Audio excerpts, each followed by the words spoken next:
ఓ ఏంద్రో బాగా ముసి ముసి నవ్వులు నవ్వుకుంటూ ఏం సంతోషం బాపు. నేను అనుకున్నది జరిగింది కాబట్టి ఇంత హ్యాపీగా ఉన్నానే. సరే కానీ మరి ఎడిపోతున్నావు ఇప్పుడు? బయటకు వస్తా బాపు. కొద్దిగా బయటకంటే చిన్న పని ఉందే. అది సరే కానీ పొలం ఏమైనా అన్నం తినటం లేదా బాపు? అందుకే పోతున్నా, బయటికి పోతున్నా. మన స్పెషల్ తీసుకొద్దామని. సరేనా పో. ఓకే తీసుకొద్దాం పో. అన్న ఎందుకే గంతగానో బాధపడతాను? వదినకు మెల్లగా నచ్చ చెప్పి తీసుకొని వద్దాం. బాధపడకపోతే ఏం చేయమంటారు నన్ను? వాళ్ళ ఇంటికి పోయినా నేను తోలుకొద్దామని పోతే నేను రానని చెప్పింది. వాడు ఏం మాటలు చెప్పిండో తెలియదు. పంచాయతీ పెట్టినాక ఏదో ఒకటి తేలాలి. ఇలా పంచాయతీ పెట్టుడు ఎట్లనైనా. పంచాయతీ పెడితే అన్న 10 మందిలో మన పరువే పోతుంది. ఒకసారి ఆలోచించు. పరువు అయినా పర్లేదు, వాళ్ళిద్దరినైతే వదిలిపెట్టా నేను. పంచాయతీ పెట్టాల్సిందే, వాళ్ళ సంగతి తేల్చాల్సిందే నేను. వదిన తప్పు చేసిందో లేదో, ఎందుకన్నా అనవసరంగా నువ్వు మాటలు అన్నవాట. ఆయన వచ్చి నాకు చెప్పిండు. తొందరపడి మాట్లాడకన్నా, నిదానంగా ఆమె ఏమన్నదో ఏం చేసిందో తెలుసుకొని మాట్లాడితే మంచిది. అది ముందు తప్పు చేసింది అనుకున్నారా నేను? బాబాయ్ వచ్చి బాల్గల్ గురించి మొత్తం చెప్పిండు నాకు. చెప్తే నేను అప్పుడు పోయిన వాళ్ళ ఇంటికి తీసుకొద్దామని పోతే నేను రానని చెప్పింది. అది రాను అన్నదంటే వాళ్ళిద్దరి మధ్యలో ఏదో ఉంది. ఇది తేలాలంటే పంచాయతీ పెడితేనే వాళ్ళ సంగతి ఏందో తెలుస్తుంది. అది సరే కానీ ఎక్కడ పోయిండు బొమ్మటి? అన్న ఆయన ఏదో అర్జెంట్ పని ఉన్నదని చెప్పి హైదరాబాద్ పోయిండు. రేపటి వరకు వస్తా అన్నాడు. ఒకసారి నేను కూడా ఫోన్ చేస్తా. సరే నీ పని ఏమైనా ఉంటే చూసుకో, పని ఫోన్ చేసి మాట్లాడతా నేను. సరే అన్న. సరే మరి వస్తా. ఏందో ఈ మనిషి ఇంతగానం చెప్పినా మరి ఏం పని ఉన్నదని పోయిండో ఏమో, ఎప్పుడొస్తాడో ఏమో. అన్నేమో ఇంతగానం చెప్పబట్టే.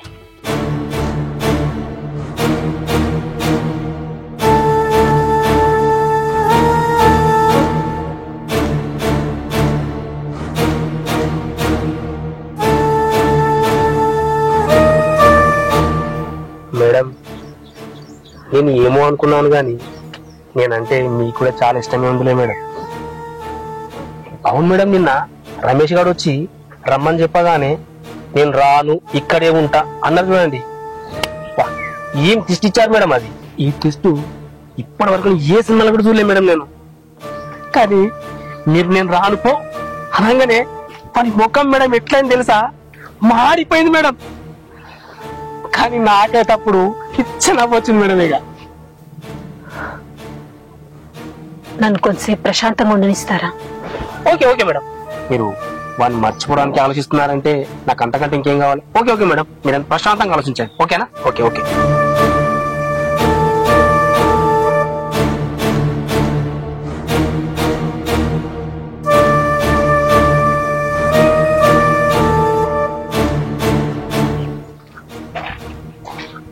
అవ్వా ఏంద్రా చూడు, జ్వరం తగ్గిందా లేదే? ఏం తగ్గలేదు బిడ్డ. అగ్గిగాలినాటే కాలుతుందేమే. టెన్షన్ ఎంత, ఏం తింటే నోట్ల పోతలేదు. పుల్లు జ్వరం కొట్టి పాడైతుంది. వాడు చేసింది మామూలుగానా? ఇప్పుడు ఎవరికేం చెప్పాలి? ఎట్లా ముఖం ఎత్తుకొని తిరగాలి? వాళ్ళకి ఏమని చెప్పాలరా?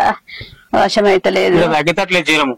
పెద్ద ఏమోరా, ఇవాళ ఒక్కరోజు చూస్తాం. ఇక ఇవాళ చూసి తక్కువ కాకపోతే పోదాంతి. నీ జ్వరం చూస్తే తగ్గట్లేదవ్వా. అప్పటి వరకు పోదాం. ముగడం తిని గొర్రెలు వేసుకో. నేను వచ్చినా పోదాం. ఈ కోటసీన కలిసి అనుకోతా. పోయిరా.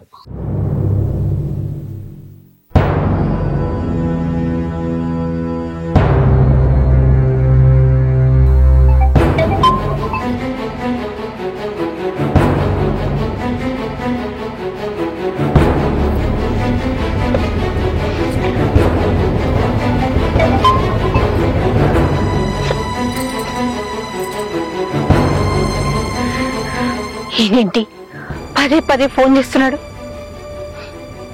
నువ్వు ఎంత ఫోన్ చేసినా నేను లిఫ్ట్ చెయ్య. నేను మాట్లాడా.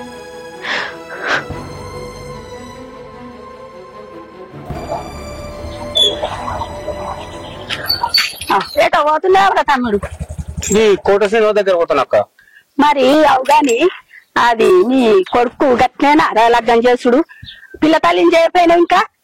అది కాదక్క, దానికి లగ్గం కాక ముందు నుంచి వాడు మనసు పట్టాడట. మనసు పడితే నీకన్నా బుద్ధి లేదా? నేనేం చేయాలక్క? ఎన్నిసార్లు మంచి పిల్లని చూసుకొని పెళ్లి చేసుకోరంటే ఈయనపాయ. మా అవ్వ అయితే 99 సంబంధాలు చూసిందక్క, అయినా చేసుకోలేదు. అయినా వీడు దాన్ని మనసులో పెట్టుకొని వేరే దాన్ని ఎట్లా చేసుకుంటాడు? అందుకే చూసి లగ్గమైందని తీసుకొచ్చుకునే. తీసుకొచ్చుకుంటే లగ్గం కాకముందు తీసుకొచ్చుకుని అయిపోదు అక్క. ఇజ్జత్ పోవట్టే కదా తమ్మి. ఇప్పుడు రాంగా పోషో సూత అనబట్టి తమ్మి మీ తమ్మిని కొడుకు గిట్ల పెళ్లి చేసుకొచ్చుకున్నాడట, లగ్గమైందని చేసుకొచ్చుకున్నాడా అని అనబట్టి ఎంత ఇజ్జత్ పోతుంది తమ్మి. వాడు నా ఇజ్జత్ తీస్తానికి పుట్టినట్టున్నాడు అక్క. ఏం చేయాలక్క? వచ్చి నేను మాట్లాడన్నారా మరి? అయ్యో వద్దక్క, మొన్న మా అవ్వ మీకు ఇష్టం వచ్చినట్టు మాట్లాడు, మళ్ళీ నిన్నేమనంటే నువ్వు బాధపడతావు అక్క. నువ్వు వద్దు, నేను పోతున్నా అక్క. సరే మరి పో.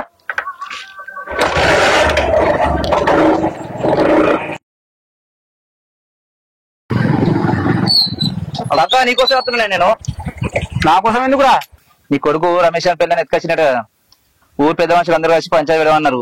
సర్పంచ్ సాబ్ ఒక విషయం చెప్పిరమని చెప్పిండు నీకు, నిన్ను నీ కొడుకుని ఎడుకోమని చెప్పిండు. అరే మనలో మనం ఇజ్జత్ తీసుకునే అవసరమారా? ఆ సర్పంచ్ మనోడేనే, మన కులపల్లి ఇజ్జత్ మనం తీసుకున్నట్లయితేరా? ఆ సర్పంచ్ గాయం తెలియదారా? ఎట్లా పిలిపిస్తానరా? నీ కొడుకు తప్పే చేసే, కులమేంది బలమేంది అందరు సమానమే. రేపు వేరే పంచాయతీ విషయాలలో మనకు ఇబ్బంది కదా కాక, మీ కులం ఒక విధంగా మా కులం ఒక విధంగా అందరన్నా మన ఇజ్జత్ అనేది ఉంటది. నేనే చెప్తున్నా, నీ ఇష్టం కాక. ఇక పోయేస్తా. ఎంతో పని చేతివిరా బాలు, ఉన్నాక ఉండకపోతే ఆ లగ్గం కాకముందు తీసుకొచ్చుకుని అయిపోయాయి కదరా. ఇప్పుడు సర్పంచ్ పిలిపిస్తాను అంటే ఏమైతుందేమో. ఏం చేసినావురా? అరే బొమ్మాడు ఏడునో రా తొందరగా.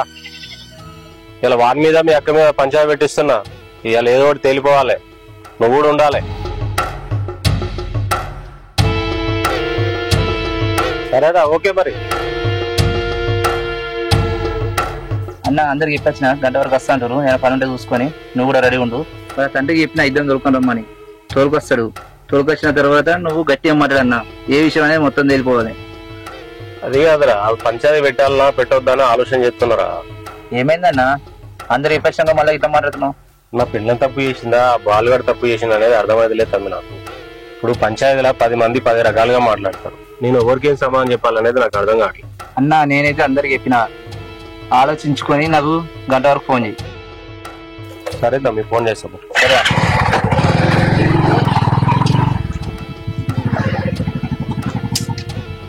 ఏంద్రా అసలు ఎందుకు భయపడుతున్నావు నువ్వు? ఏముంది, ఇప్పుడు ఆ రమేష్ గారు పంచాయతీ పెట్టిస్తుంది అంతేనా? పెట్టి ఏంటి ఇసుంటి ఎన్ని చూసినరా నేను, మస్తు చూసినా. ఏం బాధపడకు నువ్వు, నీకు విషయం అర్థమైతలేదు. తాళం చేయి నా దగ్గర ఉంది కదరా, సర్పంచ్ నా చేతులు ఉన్నాడు, నేను చెప్పినంటే అయిపోతుందిరా. తిర్రమాల చేసేస్తాడు, అంతలో కాంప్రమైజ్ చేస్తాడు. నీకెందుకురా బాధ? నేను చూసుకుంటాది, నువ్వేం బాధపడకు సరేనా? ఓకే. అరే నువ్వు చేసిన ఘనకార్యానికి సర్పంచ్ బాబు పంచాయతీ పిలిపిస్తుండు. ఏంది బాబు? సర్పంచ్ బాబు పంచాయతీ పిలిపిస్తుండు. నీకు పిచ్చా బాబు? జరగని పంచాయతీ గురించి ఎందుకు మాట్లాడతావే? ఏం భయపడకు, నువ్వు ఏం కాదు. అది కాదురా, ఇంకా కోటసీమ ఇంటికోగా రాజుగారు కలిసి సర్పంచ్ బాబు నీ దగ్గరికి తోలిండు, నీ కొడుకు పెట్టుకోకుని పంచాయతీ పిలిపిస్తారట అని చెప్పిండ్రా. దాని గురించి టెన్షన్ అవుతుంది నాకు. నీకెందుకు బాబు, సర్పంచ్ నిన్నేం పిలిపియడు ఏం లేక, నువ్వేమైనా పనుంటే చూసుకో. అరే అది కాదురా, ఈ పంచాయతీ ఎట్లయితే కానీ నాన్నమ్మకు బాగా జనం వచ్చింది, నేను దవాఖాన దొరకపోతున్నా. ఏదైనా ఉంటే ఫోన్ చేయి. జాగ్రత్త దొరకపో, టెన్షన్ పడకిట్టు ఏం లేక సరేనా? నువ్వేం భయపడకు, ఏదైనా ఉంటే ఫోన్ చేయి, నేను డైరెక్ట్ అడిగేస్తా. సరే చేస్తా పో. సరే. రే బాలు, ఇక మంచి అవకాశం వచ్చిందిరా. నాని పాప ఇద్దరు దవాఖాన పోతుండ్రు, ఉన్నది నువ్వే చూసుకోరా, నీ సరదా తీర్చేసుకో. నాడు నీ అవన్నీ ఎన్ని రోజులు ఇట్లా చూసుకుంటున్నాం. పెద్ద అంటే అయ్యో నీ దవాఖాన చల్లగుండా, ఈ జ్వరం అట్టిగా వచ్చినాదిరా. నీ కొడుకు చేసిన శాస్త్రాలు చిన్నగా ఉన్నాయా? అయ్యో వాడు చిన్నప్పటి నుంచి తీట పురిగేనాయే. ఏం పోవుడురా, దవాఖానా వాడు చేసింది మామూలుగా ఉన్నదా? కుక్కతో ఒక గుండె పెట్టే చక్కగా అదిరా. ఇక నీ అవన్నీ ఊకోక అప్పుడే కాదు, ఏం ఊపుండాలి?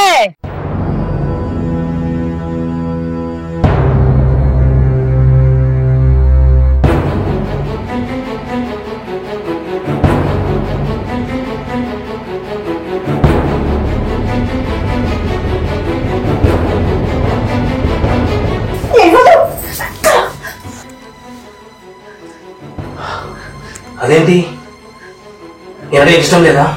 నీ ఇంట్లో ఉంటే నీ మీద మోజుతో ఇష్టంతో ఉన్నట్టేనా? ఏ తప్పు చేయకపోయినా నన్ను మా ఆయన తప్పు పట్టిందనే ఆలోచనలు నేనుంటే నువ్వేమో ఛీ దుర్మార్గంగా ఆలోచిస్తావా?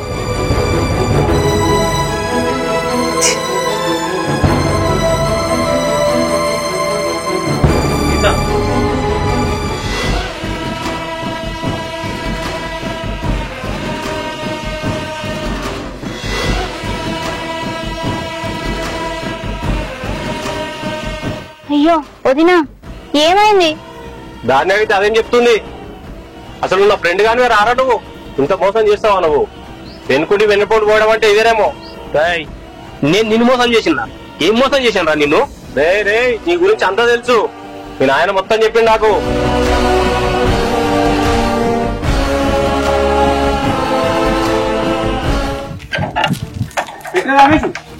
ఇక్కడికి పంచాయతీ కాడికి పంచాయతీ పెడితే మన పని అవుతుంది కాదు.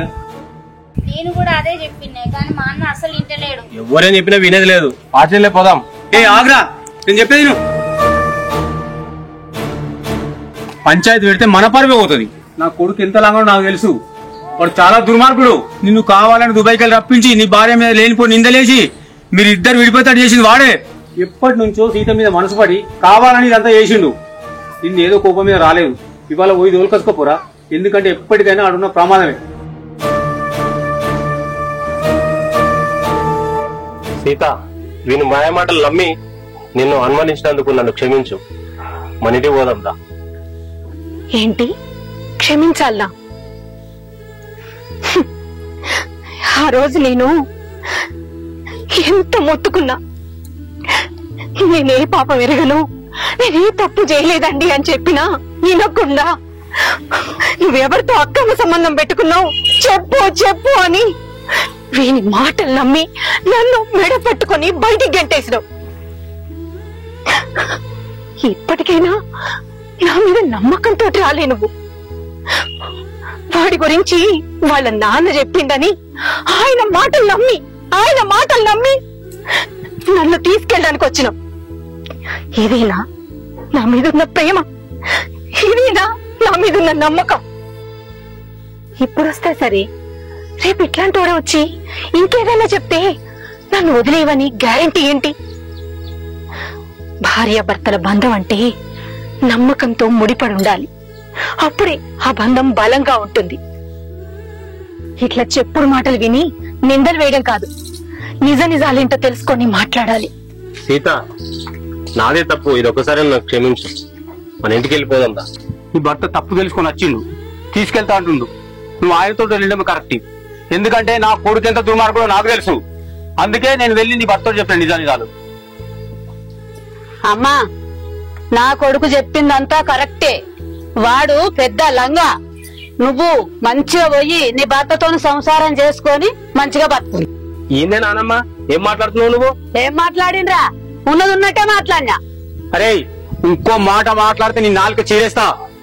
రమేష్, నీ భార్యను తీసుకొని వెళ్ళిపో. సీత, పోదాం అని. పోమ్మా పో. వదినరా పోదాం. ఇంకేం చెప్తున్నావురా? లోపడుకో. చేసింది పెద్ద ఘనకార్యం అనుకుంటున్నాడు.